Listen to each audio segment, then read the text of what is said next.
Mesdames, Messieurs, bonsoir et bienvenue à tous. À la une de ce journal, Jean-Yves Le Drian à Douala, le ministre français de l'Europe et des Affaires étrangères, était au JICAM face aux hommes d'affaires. Ceci demande notamment à la France d'œuvrer pour l'équité dans les échanges commerciaux avec le Cameroun et d'ouvrir les négociations sur la célérité dans le transfert des devises. Quelques temps forts à suivre au cœur de ce journal.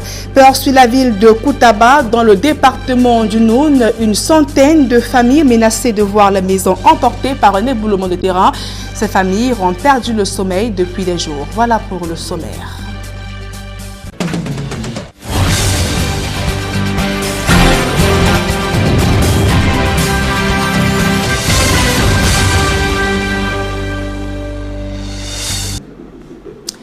Mesdames, Messieurs, une fois encore, bonsoir et merci d'honorer ce rendez-vous de l'information sur Equinox Télévision.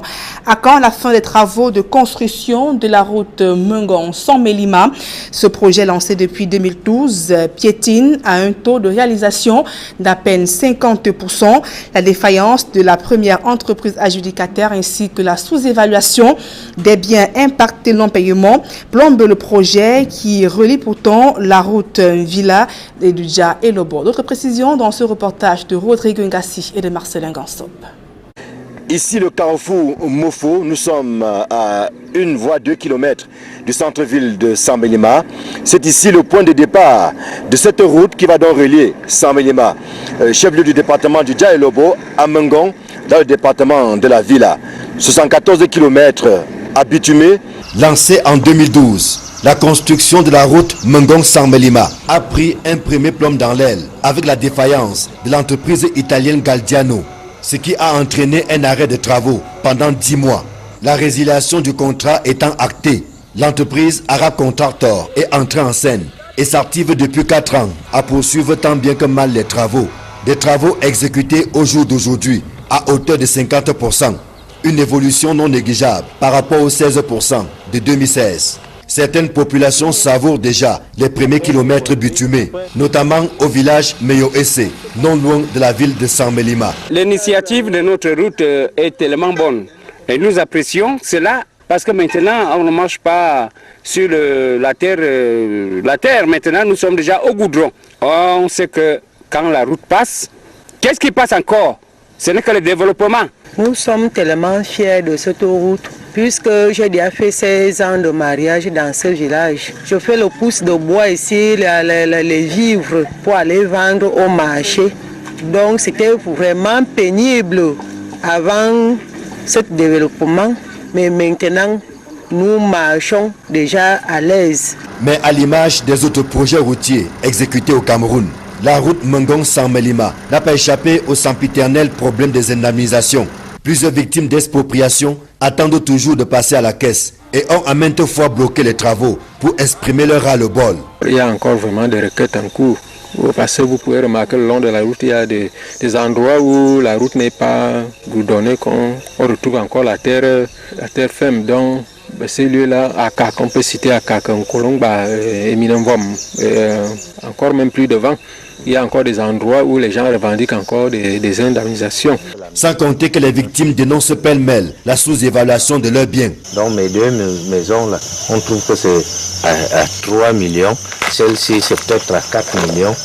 Donc, nous avons dit que c'était illogique. Et les gens ont raconté partout que nous ne voulons pas la route. La preuve, c'est que le goudron s'arrête ici et repart à cet endroit. Après plusieurs blocages, le gouvernement a décidé du déblocage de la somme de 669 millions de francs CFA, représentant la deuxième tranche du paiement partiel des indemnisations.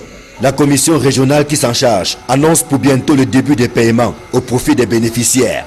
Mais là n'est pas le seul obstacle à l'avancement des travaux, puisqu'il faut régler le problème de la libération de certaines emprises, le déplacement de certains réseaux et des sépultures, qui se posent encore avec acuité dans certains villages, situés le long du tracé, à l'instar du village Eminemvom. En attendant, les travaux évoluent à plusieurs vitesses. Si certains villages proches de Saint-Mélima savourent déjà le bitume, d'autres par contre attendent désespérément le précieux sésame. La route Mongon-Sambelima est le pont qui va relier le département de la Villa à celui du Dja et Lobo. Elle va booster le développement économique en désenclavant les localités situées sur cet axe, long de 114 km.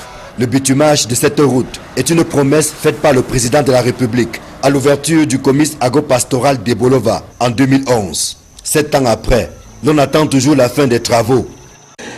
Ici, le carrefour. Et l'opération de rapatriement volontaire des réfugiés centrafricains au Cameroun a débuté hier. La première vague a déjà regagné la RCA au terme d'une cérémonie présidée à l'Est par le ministre Paul Atangandi. Et ces réfugiés ont exprimé l'espoir de retrouver totalement la paix dans leur pays après plusieurs années d'atrocités qui les avaient donc poussés à s'échapper. Le reportage d'Emmanuel Diop et de Guy Zogo depuis la frontière Cameroun-RCA. Nous sommes ici à la frontière entre le Cameroun et la République centrafricaine à Garoua-Boulaye.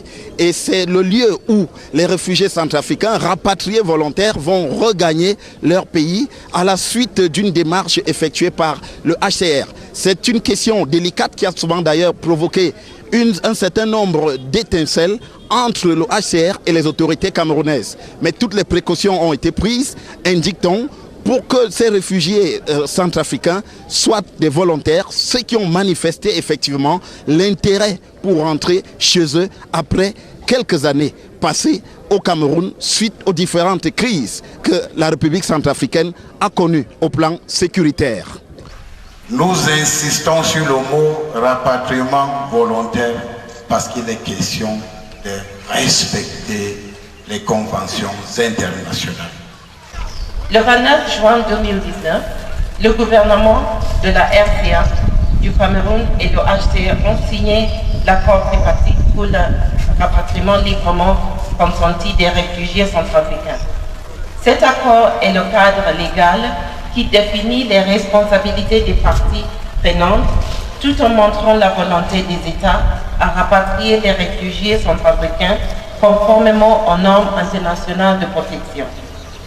Dans ces bus que vous apercevez, les réfugiés volontaires centrafricains qui retournent dans leur pays après un séjour au Cameroun. On estime leur nombre à 500 pour cette première opération pour laquelle le ministre de l'administration territoriale est venu sur le terrain superviser leur retour. Après 6 ans chez nous, ils sont en train de partir, donc nous pouvons dire que tout est bien qui finit bien et que c'est un exemple que les autres qui sont là, quand les conditions sont réunies, ils peuvent rentrer volontairement. Il y a environ 4000 qui vont partir d'ici la fin de l'année, mais pour aujourd'hui, il y a environ 500 qui vont quitter le territoire camerounais. L'Afrique centrale est un corps. Lorsque le bras souffre, eh bien, un bras souffre, l'autre bras doit assumer la relève de manière à permettre à tout le corps de bien fonctionner. Donc pour nous, la satisfaction est grande de voir nos compatriotes qui ont bénéficié d'un traitement équitable, humain, très responsable du côté de nos frères camerounais. C'est un sentiment de satisfaction de nous dire que nous pouvons faire quelque chose si nous acceptons de nous mettre ensemble. Les réfugiés eux-mêmes s'expriment également sur cette question de leur retour après plusieurs années au Cameroun. Je voulais rentrer chez moi parce que là où, bien sûr, on a sorti depuis le 4 février 2014, on nous a accueillis bien. Mais pour le moment, là où on a habité, là où on nous a géré, là, ça nous dérange. Bon, on a quelques difficultés, c'est à cause de ça qu'on a rentré chez nous. J'ai fait rapatriement volontaire parce que j'avais le famille à Centrafrique. Ils ont appelé pour leur venir. Mais le condition que je vivrais avec, et pour absolument, moi je ne sais pas, c'est à part Dieu qui savait ça. Parce que je suis commerçant. Depuis la frontière Cameroun-République centrafricaine, Emmanuel Diop, Guy Zogo, Equinox Télévision. Et les États-Unis se félicitent de ce retour volontaire des réfugiés centrafricains. Le gouvernement américain salue les efforts du Cameroun, de la République centrafricaine ainsi que du Haut-Commissariat des Nations Unies pour les réfugiés, notamment pour leur collaboration. Dans un communiqué, l'ambassade des États-Unis au Cameroun apprécie l'hospitalité du Cameroun notamment, qui continue d'accueillir plus de 400 000 réfugiés des pays voisins. Principal donc contributeur contributeur d'aide humanitaire au Cameroun. Les États-Unis contribuent depuis 2018 près de 87 millions de dollars aux acteurs humanitaires pour apporter une assistance aux déplacés ainsi que réfugiés. Toujours dans la région de l'Est Cameroun, l'insécurité gagne du terrain dans la ville de Bertoua. Les mototaxis en première ligne de mire sont sur le banc des accusés. Après un moratoire de 6 mois, l'administration donc décide d'assainir le secteur avec l'obligation pour les conducteurs d'abourer un gilet et la phase répressive vient de débuter. D'autres précisions dans ce reportage de Benjamin Issam. L'assainissement du secteur des transports par moto-taxi est en marche à Bertoua. Après plusieurs tentatives à séparer le bon grain des livrets, l'autorité administrative vient de sévir. Aujourd'hui, nous avons donc lancé la phase répressive de l'opération d'assainissement du secteur de moto-taxi dans la ville de Bertoua et ses environs. Nous sommes partis d'un constat. Comme vous le savez, notre ville a connu à un moment donné une forte criminalité avec des assassinats quasiment au quotidien. Et nous avions constaté à cette époque qu'au centre de cette criminalité, nous avions toujours les mototaximens impliqués. Alors nous avons donc décidé d'assainir ce secteur en amenant les opérateurs du secteur à s'identifier. L'insécurité à bride abattue aura donc guidé cette démarche. La sensibilisation à travers les syndicats 6 mois durant n'a pas fait bouger les lignes. Nous avons donné environ 6 mois aux différents acteurs de se conformer à cette décision-là, mais malheureusement jusqu'aujourd'hui, ils traînent le pas. Et ce que nous constatons, c'est que nous connaissons une criminalité en dents de scie et à chaque fois, nous avons toujours au centre les mototaximens. C'est pourquoi nous avons donc décidé de mettre fin, de mettre un terme à cet état de choses. Et sur le théâtre de la crise anglophone, des séparatistes ont tenté de s'opposer au passage du cortège du préfet de la Mémé, Tundon Chamberlain, alors qu'il se rendait à la cérémonie d'installation du nouveau sous-préfet de la localité de Kougné, dans la région du sud-ouest. Et malgré le bilan d'un blessé, la cérémonie s'est finalement tenue sans autre incident. D'autres précisions dans ce reportage de Xavier Foucault.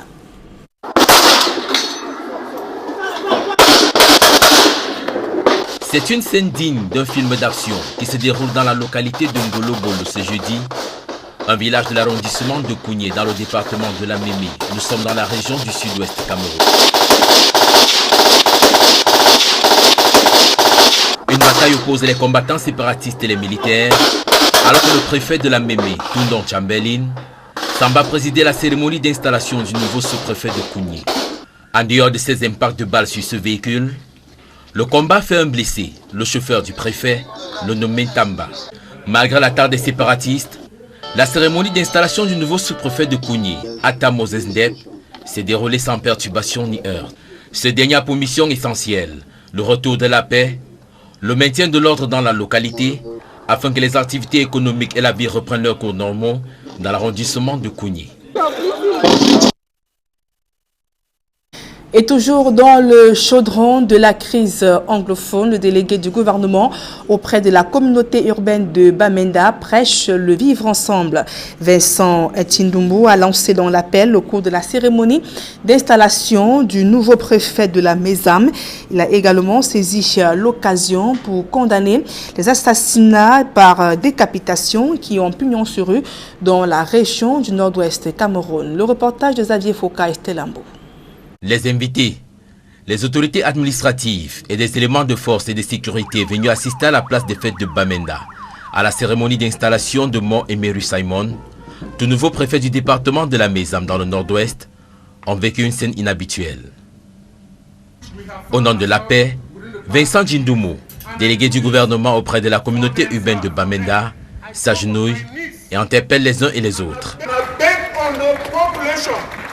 À Je supplie toute la population du nord-ouest et du sud-ouest.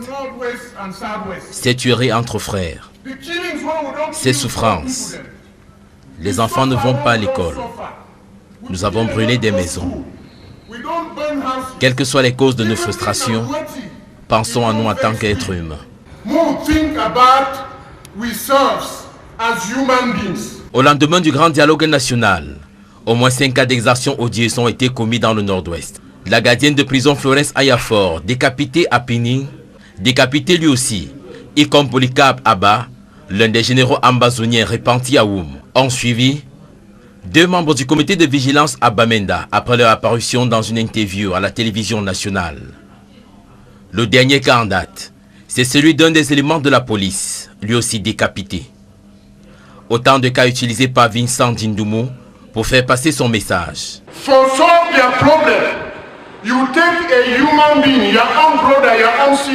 Pour résoudre vos problèmes, vous prenez des êtres humains, vos frères et sœurs, que vous décapitez comme des animaux. Je vous supplie en larmes au nom de la population. Tous problèmes que nous avons, nous pouvons les résoudre. Pas de cette manière, pas avec les kidnappings.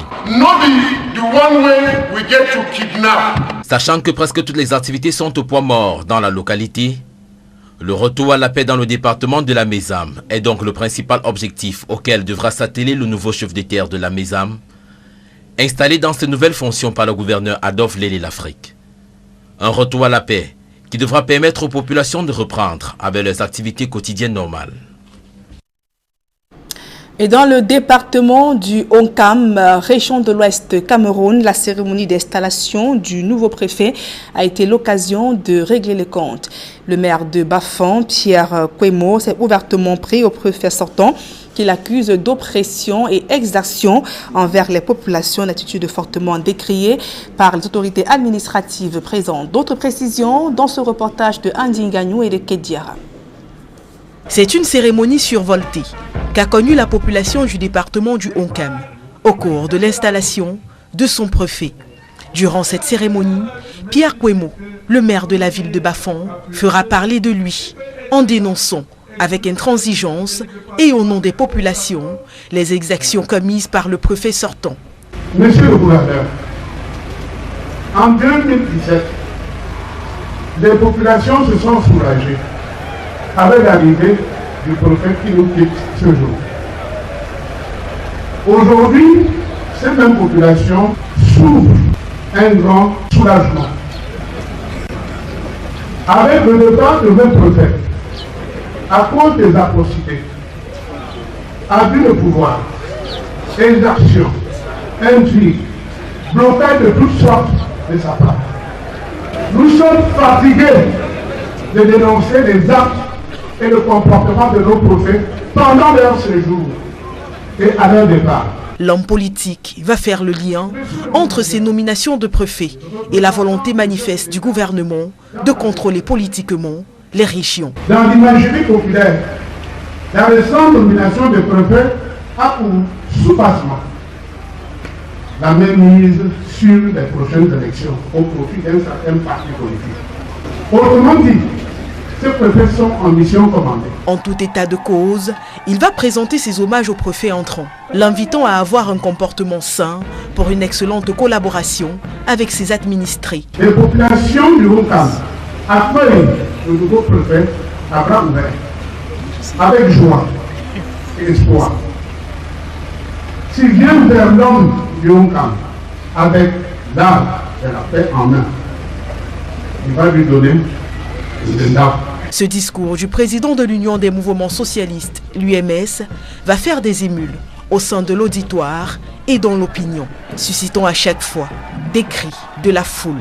Un fait qui ne démontera aucunement le gouverneur de la région de l'Ouest. Awafanka Augustine va d'ailleurs quelque peu ironiser l'attitude du maire, assurant à l'auditoire qu'il donnera au préfet sortant l'occasion de s'exprimer sur ces accusations. Quand je venais ici, je me suis renseigné pour voir et savoir si M. Kwemo sera là. Je me suis dit que comme il est capricieux, il peut être là et toujours déléguer son allocution. Il y aura après cette cérémonie une séance de travail. Et dans cette séance de travail, moi, au patron du préfet, je vais passer la parole au préfet sortant et s'adresser à ces populations pour la dernière fois. Après la présentation, puis l'installation du nouveau préfet, le gouverneur va s'exprimer sur les missions qui lui sont assignées. J'attends de lui d'assurer l'harmonie, une synergie d'action entre les communes et l'administration, entre les élites et également avec l'administration.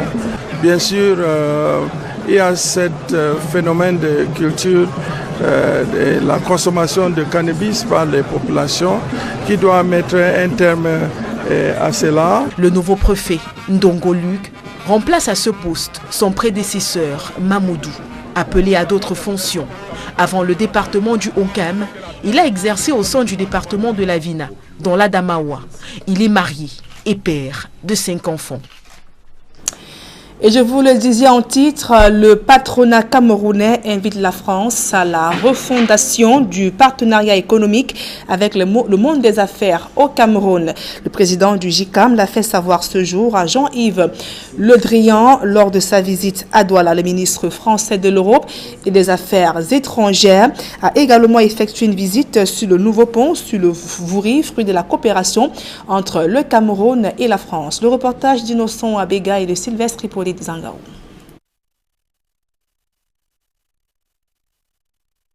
Dans la coopération entre la France et le Cameroun, le volet économique occupe une place importante. Profitant de sa visite, Jean-Yves Le Drian, le ministre français de l'Europe et des Affaires étrangères, est allé à la rencontre du patronat camerounais avec un message précis. Je suis venu pour relancer le partenariat entre le Cameroun et la France à la demande du président Macron. Non pas qu'il était en difficulté, ce partenariat, mais votre pays a traversé des périodes difficiles, les tensions ne sont pas encore réglées, mais nous sommes dans une situation plus apaisée que cela n'était il y a encore quelques semaines. Et puis vous avez eu ce grand dialogue national qui a ouvert des perspectives. Nous sommes à une autre période. Et c'est dans le cadre de cette nouvelle donne que je suis venu pour relancer le partenariat entre nos deux pays. Et cela passe évidemment aussi par le partenariat entre nos entreprises. Le patronat camerounais invite pour sa part la France à aller au-delà de la relance du partenariat économique en s'inscrivant dans sa refondation. Notre rapport de ce jour marque le point de départ de la refondation du partenariat économique entre la France et le monde des affaires camerounais.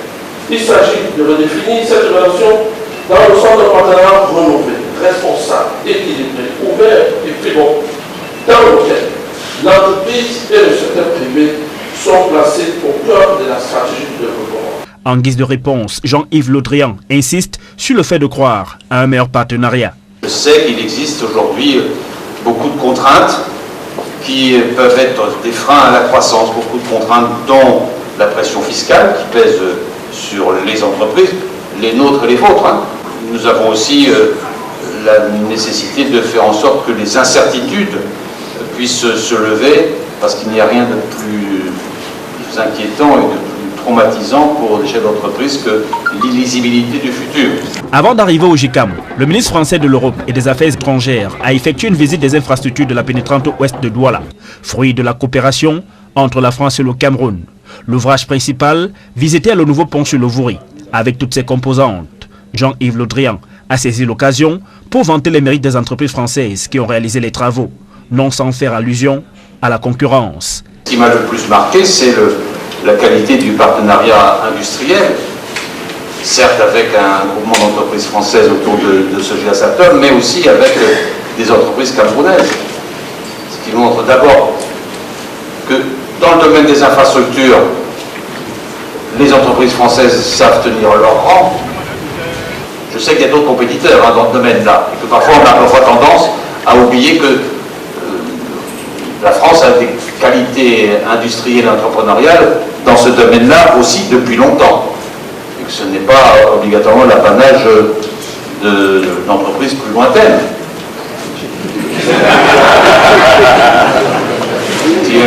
On a une appétence respectable pour l'Afrique. Mais il y a d'autres qui savent faire et nous savons faire. Je trouve que je vais à Shanghai dans quelques jours. Après sa visite d'un peu plus d'une heure au GICAM, Jean-Yves Le Drian s'est rendu à Maroua, dans la région de l'extrême nord. Et selon des sources crédibles, le chef de l'État, Paul Biya, aurait ordonné la suspension de la procédure de passation de concession du terminal à conteneurs du port de Douala et Bonabiri. Dans une correspondance adressée au directeur du port autonome de Douala et qui a fuité, le ministre d'État, secrétaire général à la présidence de la République, Ferdinand Ngongo, demande de surseoir notamment les travaux de finalisation du contrat de concession des activités avec la société Terminal Investment Limited en attendant les conclusions de l'affaire Société APM Terminal BV et Bolloré SA contre le port autonome, toujours pendante au tribunal administratif du littoral, portant sur une requête aux fins de sursis à l'exécution de la décision rendue le 8 janvier 2019. À présent, ce publi-reportage avant la fin de ce journal. Fin d'année explosive chez MTN Cameroun. L'entreprise de téléphonie mobile célèbre son partenariat de longues années avec les abonnés en leur offrant notamment plusieurs cadeaux. 5 000 francs CFA toutes les minutes ainsi qu'une voiture. Reportage. Depuis des années, MTN Cameroun entretient une relation forte avec ses abonnés. L'entreprise leader dans le secteur de la téléphonie mobile au Cameroun a décidé de célébrer ce fort partenariat basé sur la qualité du service et la confiance en offrant des cadeaux à ses abonnés en cette fin d'année 2019. C'est la fin d'année, c'est la célébration. MTN veut dire merci à tous ses abonnés. Alors, nous avons déjà commencé à donner 5 000 francs toutes les 5 minutes à nos abonnés. Et vous voyez cette voiture-là. Nous allons en donner une chaque semaine à un abonné. Donc, chaque semaine, une voiture pour un abonné. Et toutes les 5 minutes, vous pourrez avoir la chance de gagner 5 000 francs CFA directement dans votre compte Mobile Money. Pour gagner, c'est très simple. Il suffit d'acheter vos forfaits data, voix ou SMS de plus de 250 francs CFA ou de faire une transaction Mobile Money de plus de 5 000 francs. Il fait vraiment bon être abonné MTN à cette époque de l'année et nous vous disons encore merci, on est bien ensemble. Pour leur annoncer la bonne nouvelle, l'entreprise citoyenne est allée à leur rencontre à travers une caravane. Cette caravane ne se fait pas uniquement à Douala, nous sommes partout sur l'ensemble du territoire ici au Cameroun. Donc depuis Yaoundé, Bafoussam, etc. nous avons des caravanes partout. Et c'est la marée jaune, c'est la descente de MTN sur le terrain pour montrer que nous sommes très proches de nos clients et pour faire vraiment plaisir à nos clients en cette fin d'année. En plus des abonnés, les partenaires de MTN ont également une place de choix. L'élément est tout simple, hein. Ils sont sélectionnés par région, ils reçoivent des SMS qui leur donnent les targets actifs et chaque semaine, chaque agent peut gagner jusqu'à 100 000 francs. Il y aura 3 sélectionnés par différentes régions. Nous en avons 12 sur l'ensemble du territoire qui également vont participer et recevoir chaque semaine des lots jusqu'à 100 000 francs. Tout ceci dans l'élément de les pousser davantage à avoir plus de disponibilité, à rendre la flotte disponible pour les abonnés, pour que les abonnés aussi en retour, comme Patrick l'a expliqué, puissent quand même gagner au niveau de cette promotion-là. L'initiative de MTN est fortement saluée par les abonnés. Nous sommes très contents parce que nous avons enfin une opportunité de remporter une voiture et à travers la promotion, à chaque fois nous pouvons gagner 5 000 francs. Donc c'est juste wow, nous sommes très fiers. Gagner une voiture d'une telle somme là, une telle valeur, bon, c'est vraiment ouf. Ça peut être mon frère, ça peut être mon cousin, bon, ça peut être moi-même, on ne sait jamais. Bon, donc il faut aussi essayer. Pour participer, c'est simple. Faites une transaction Mobile Money de moins 5 000 francs CFA en tapant étoile 126 dièse ou achetez un forfait de votre choix de moins 250 francs CFA en tapant étoile 157 dièse. Il fait donc bon d'être abonné MTN en cette fin d'année 2019. Et avant de refermer ce journal, ces images de l'éboulement de terrain qui menace la sécurité d'une centaine de familles. À Koutaba, dans le département du Noun, région de l'Ouest, la rapide progression de ce glissement de terrain fait planer les risques d'une catastrophe naturelle. Mama Soufone, Donald Brice, Kamgan. Une large ouverture de terre sur une pente. Nous sommes à Koutaba, dans le département du Noun, dans la région de l'Ouest. L'éboulement de torrent survenu ici fait craindre des victimes humaines dans la zone. Ce sont environ 100 familles qui dorment désormais sur un œil. Évaluation de l'équipe de la Croix-Rouge locale descendue sur les lieux. L'éboulement s'accompagne des fissures sur les habitations.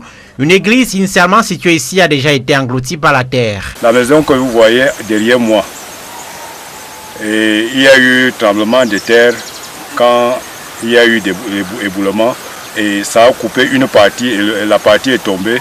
Ça a risqué même de tuer les gens à l'intérieur. Heureusement que ça a pris le côté de salon.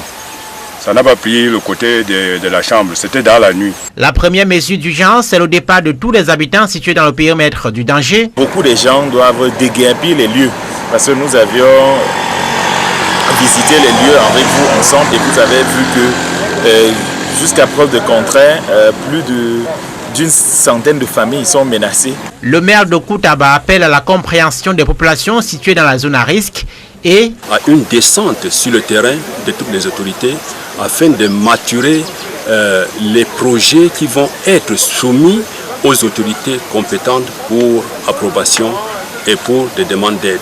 Les riverains affectés par l'incident appellent les pouvoirs publics à faciliter leur recasement.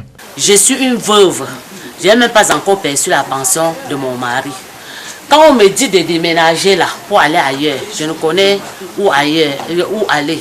Autre risque, l'éboulement est désormais à 100 mètres de la route nationale numéro 6, Fumban-Koutaba. Les populations redoutent une rupture de la chaussée sur ce tronçon stratégique. L'imperméabilité du sol argileux de la zone serait à l'origine du phénomène. Fin de cette édition d'information sur Equinox Télévision. Dans un instant, le débrief du journal avec Serge Alain Otto et ses invités sur le plateau d'Equinox Soir. Serge Alain.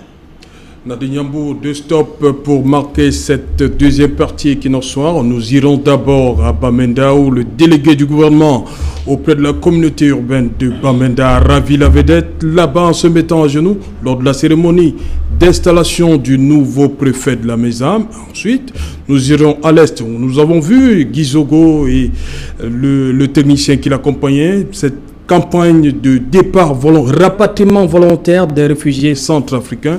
Sur les 5000, sur les 4500 ont déjà quitté la région de l'Est du Cameroun.